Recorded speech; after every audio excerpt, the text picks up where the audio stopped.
اب تک تو حجاج ابن مسروق کی ڈیوٹی تھی، وہ اذان دے رہے تھے، لیکن یہ کیا وجہ ہے کہ آج اس سورج کے نمودار ہونے سے پہلے علی اکبر اذان فجر دیں گے؟ تو میں کہوں گی کہ شاید، بلکہ یقیناً آپ لوگ سب تواریخ میں پڑھتے آئے ہیں کہ علی اکبر وہ شہزادے تھے جو امام حسین علیہ السلام کی دعائے نیم شبی تھے۔ جب مولا کو اپنے نانا رسول خدا صلی اللہ علیہ وآلہ وسلم کی یاد آتی تھی تو علی اکبر کے چہرے کی زیارت کیا کرتے تھے۔ تو اس میں ایک حکمت عملی پوشیدہ ہے حضرت علی اکبر علیہ السلام کے اذان دینے میں، کہ جتنے اس وقت قاتلان امام حسین علیہ السلام تھے، جتنے اس وقت فوج یزیدی کے لوگ تھے، وہ سب مسلمان تھے، وہ سب کلمہ گو تھے، اس میں کوئی ایسا نہیں تھا جس نے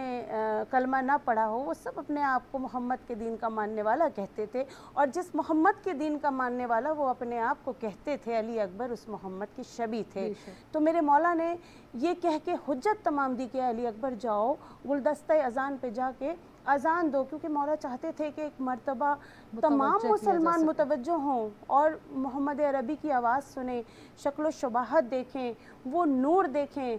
تو اس نور کے پیکر کو دیکھ کے، شبیہ رسول کو دیکھ کے شاید وہ اپنے اس مذموم ارادے سے باز آ جائیں۔ اور مولا نہیں چاہتے تھے، مولا کی دیکھیے فرمودات میں بار بار یہ الفاظ ملتے ہیں کہ میں نہیں چاہتا کہ تم لوگ میرے خون سے اپنے ہاتھ رنگو۔ مولا نہیں چاہتے تھے کہ امت محمدی اس گناہ کبیرہ میں شریک ہو، اس گناہ کبیرہ کو انجام دے کہ نواسہ رسول کا قتل جو ہے امت محمدی کے گردن پہ آئے۔ تو مولا نے اس لیے جناب علی اکبر علیہ السلام کو گلدستہ اذان پہ جانے کی اجازت دی، حکم دیا۔ اور جناب علی، تاریخ بتاتی ہے کہ جب جناب علی اکبر علیہ السلام نے گلدستہ اذان پہ ایک مرتبہ جا کے اذان دی ہے تو وہ صحرا اس وقت اس اذان کی آواز سے گونج اٹھا، اور بیبیوں میں کوہرام برپا ہو گیا۔ ایک عرصے کے بعد بیبیوں نے محمد رسول خدا صلی اللہ علیہ وآلہ وسلم کی اذان سنی تھی۔ اور دیکھیے میں آپ کو ایک بات آپ بچیوں سے بھی کہتی چلوں اور شائستہ آپ سے بھی، کہ کربلا کو منظر جب ہم دیکھتے ہیں، منظر پڑھتے ہیں یا سنتے ہیں تو اس کا اپنا ایک مزہ ہوتا ہے۔ اگر آپ تاریخ کے اوراق الٹتے ہیں اور آپ ہر شہید کے کردار کو دیکھتے ہیں، ہر شہید کی داستان کو دیکھتے ہیں، تو وہ اپنی جگہ ایک مکمل ایک پورا چیپٹر ہے۔ اس کی شجاعت، اس کی جو خصوصیات ہیں، جو ان کی موروثی خصوصیات ہیں، ان کا جنگ کا انداز اور ان کی شہادت اور ان کی شہادت کے بعد کے واقعات، یہ سب اپنی جگہ ایک حکمت رکھتے ہیں۔ تو یہی میں جناب علی اکبر کے جو کردار تھا اس پوری کہانی میں، اور یہ دیکھیے یہ آخر تک چلا ہے۔ بالکل، بہت خوب۔ محترمہ ڈاکٹر ثروت رضوی صاحبہ پروگرام میں ہمارے ساتھ شامل ہیں، ہم ان کی گفتگو سے مستفید ہو رہے ہیں، یہاں پروگرام میں شامل کریں گے طالبات کے سوالات کو۔ جی سب سے پہلے میں چاہوں گی کہ معصومہ زیدی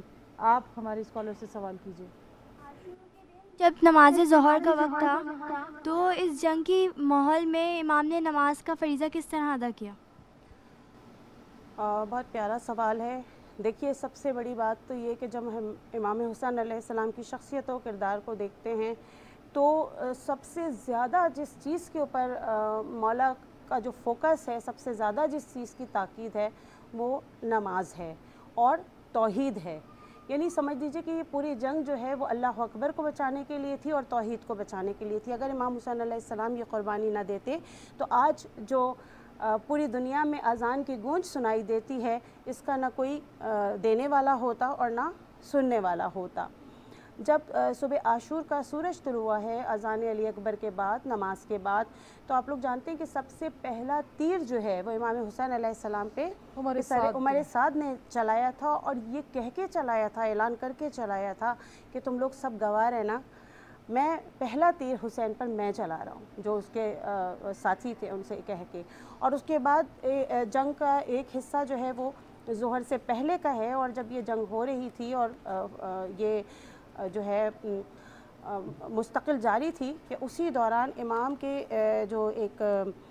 صحابی تھے ابو ثمامہ سیداوی، انہوں نے امام کو یاد دلایا کہ مولا اذان ظہر کا وقت ہو گیا ہے۔ یعنی جذبہ شہادت سے حسینی لشکر اتنا سرشار تھا کہ اذان کے وقت کا اندازہ نہیں ہوا. اس وقت اذان جیسے ہم لوگوں کا جو زمانہ ہے وہ بالکل ڈیجیٹل زمانہ ہے, گھڑیاں ہوتی ہیں. اس وقت تو سورج کی روشنی اور اس گھمسان کے جگ میں کہ جب تلواریں چمک رہی ہوں اس وقت اذان کے وقت کا اندازہ ہونا. تو امام حسین علیہ السلام نے ابو ثمامہ سیداوی کو دعا دی کہ تم نے مجھے اس بالکل وقت پہ نماز کا. یہاں بھی دیکھیے حکمت کہ مولا یہ باور کرا رہے ہیں کہ نماز کتنی اہمیت رکھتی ہے, اور امام وقت جو ہیں وہ نماز کے لیے یاد دہانی کرانے والے کو دعا دے رہے ہیں. نماز کا وقفہ دیا گیا ہے, امام نے نماز کی اجازت لی, امام نے جنگ کو رکوایا, اور اس کے بعد جب نماز کے لیے سب امام کے ساتھی سفارہ ہوئے ہیں تو یہ موقع فوج یزیدی کے لیے بہت اچھا تھا. امام کا پورا لشکر اعزاء و اقربا سمیت جو جوانان بنی ہاشم تھے اور جو امام کے اصحاب تھے نماز کے لیے تیار ہوئے ہیں. تو امام کے 2 صحابی جس میں حضرت مسلم بن اوسجہ اور حضرت سعد بن عبداللہ, وہ سینہ سپر ہو کے امام کے آگے کھڑے ہو گئے کہ مولا ہم آپ کی حفاظت کریں گے. اور آپ لوگ جانتے ہیں کہ حضرت مسلم بن اوسجہ کے بارے میں کہا جاتا ہے کہ ان کے پلکیں تک جھک چکی تھی, وہ اتنے زیادہ ضعیف العمر تھے کہ ان کی پلکیں جو تھیں, پپوٹے جو تھے وہ آنکھوں کے اوپر جھکے ہوئے تھے. اور انہوں نے دونوں نے امام کی حفاظت شروع کی ہے, اور اپنے سینے پہ تیر کھاتے ہوئے امام کے یہ جیت صحابی جو ہیں انہوں نے اپنی جانیں جو ہیں وہ اجل کے سپرد کر دیں اور شہید ہو گئے. اس طرح امام نے تیروں کے مسلح پہ جو ہے وہ شکرانہ کا سجدہ ادا کیا ہے. بہت خوب. یک بہ یک طبل بجا فوج میں گرجے بادل, یک بہ یک طبل بجا فوج میں گرجے بادل, کوہ تھرائے زمیں ہل گئی گوجا جنگل, پھول ڈھالوں کے چمکنے لگے تلواروں کے پھل, مرنے والوں کو نظر آنے لگی شکل اجل, وہاں کے چاؤش بڑھانے لگے دل لشکر کا, اور فوج اسلام میں نعرہ ہوا یا حیدر کا. ناظرین پروگرام میں شامل کریں گے ایک اور طالبہ کے سوال کو. خدیجہ زیدی سوال کیجیے گا ہماری اسکالر سے. امام حسین کے خاندان کی جانب سے سب سے پہلی قربانی کس نے پیش کی؟ دیکھیے تواریخ میں ہمیں مختلف نام ملتے ہیں, لیکن جو سب سے زیادہ اوتھینٹک ہے جب ہم دیکھتے ہیں شیخ مفید کو پڑھتے ہیں, تبری نے بھی لکھا ہے, امام باقر علیہ السلام سے بھی سند ملتی ہے, اور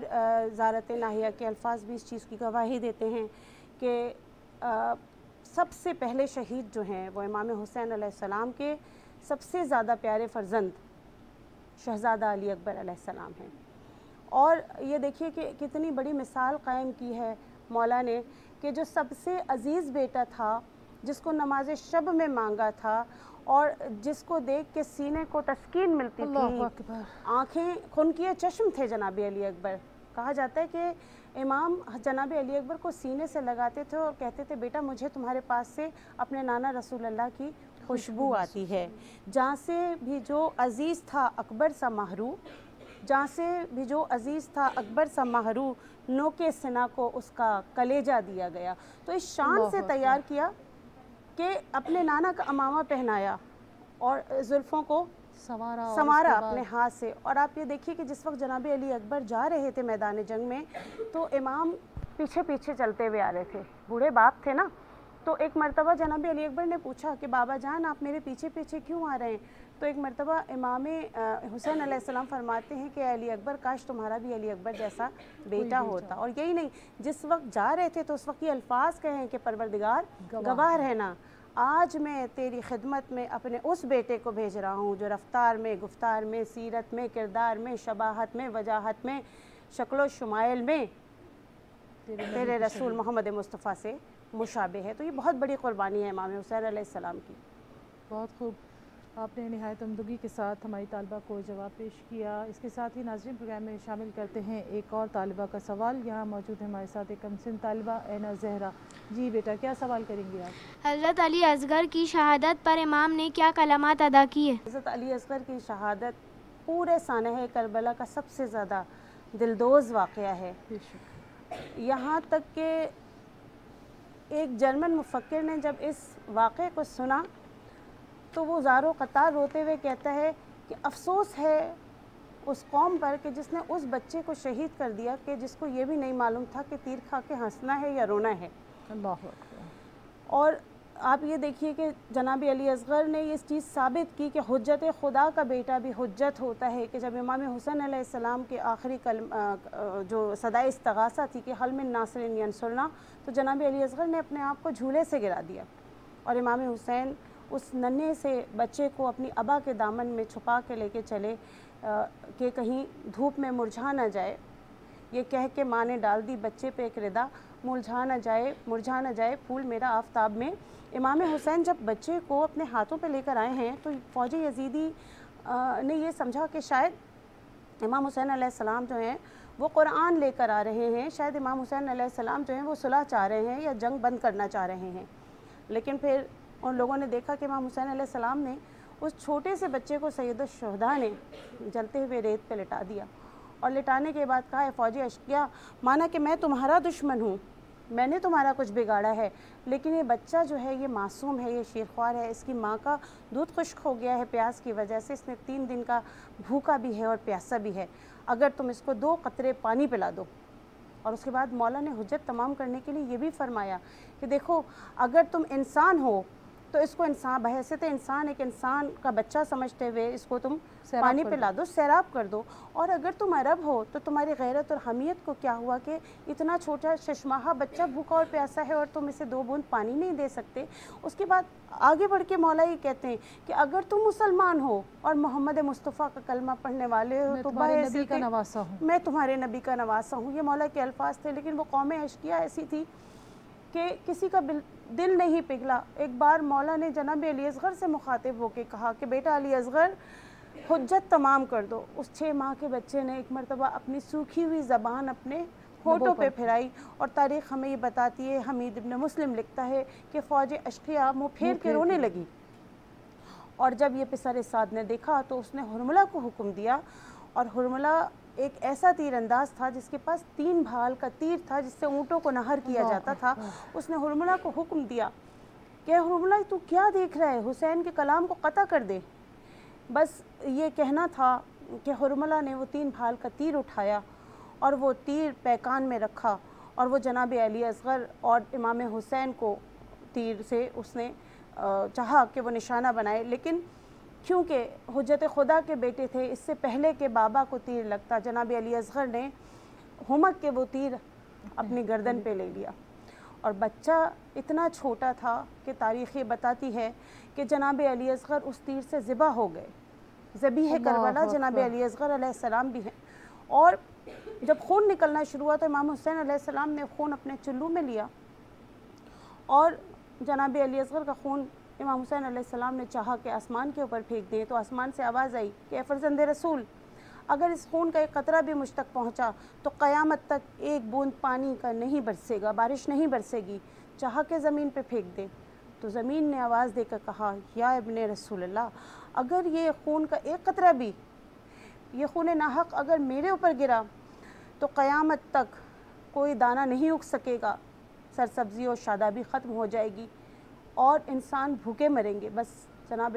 امام حسین علیہ السلام نے ایک بار بڑی حسرت سے آسمان کی طرف دیکھا، اور اس خون کو ہاتھ میں لے کے چلو بھرے ہاتھوں کو اپنے چہرے پہ مل لیا، خون بھرے ہاتھوں کو اپنے چہرے پہ ملا، اور کہا کہ خدا کی قسم میں روز قیامت اسی حالت میں اپنے نانا کے سامنے جاؤں گا۔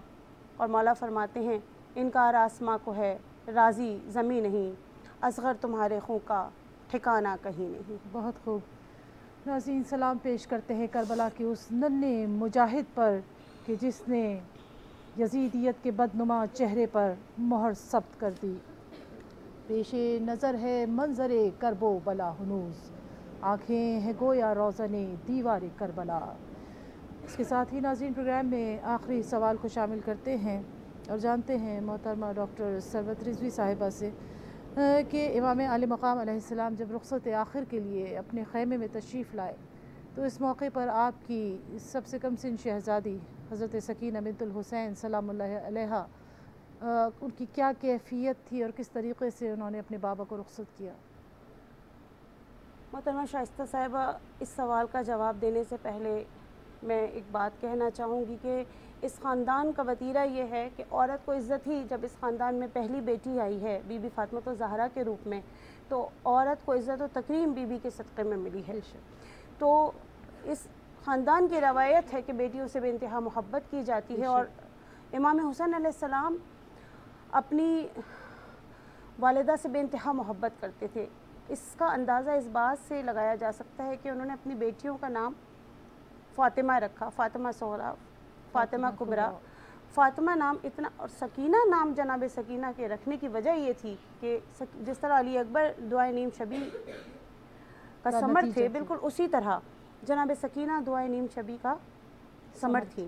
اور مولا فرماتے تھے کہ جس گھر میں رباب اور سکینہ نہ ہو وہ گھر مجھے جنگل اور بیابان لگتا ہے، جس گھر میں علی اصغر رباب و سکینہ نہ ہو، یہ میرے مولا کا فرمان تھا۔ علی اصغر تو تیر ستم کھا کے شہید ہو گئے۔ اب مولا جب آخری رخصت کے لیے آئے ہیں، اور ایک چیز اور میں بتاتی چلوں کہ آخری رخصت کے وقت جب مولا آئے ہیں تو بی بی زینب سے جو مولا نے تاکید کی تھی وہ نماز شب کی تھی، کیونکہ ہم نماز پہ گفتگو کر رہے ہیں کہ دیکھیے ہمارا جو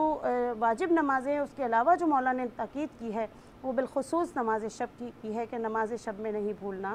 ہمیں زینب۔ جب آخری رخصت کے لیے بیٹی کے پاس آئے ہیں اور گھوڑے پہ سوار ہونے لگے تو بڑا مشہور ایک قطعہ ہے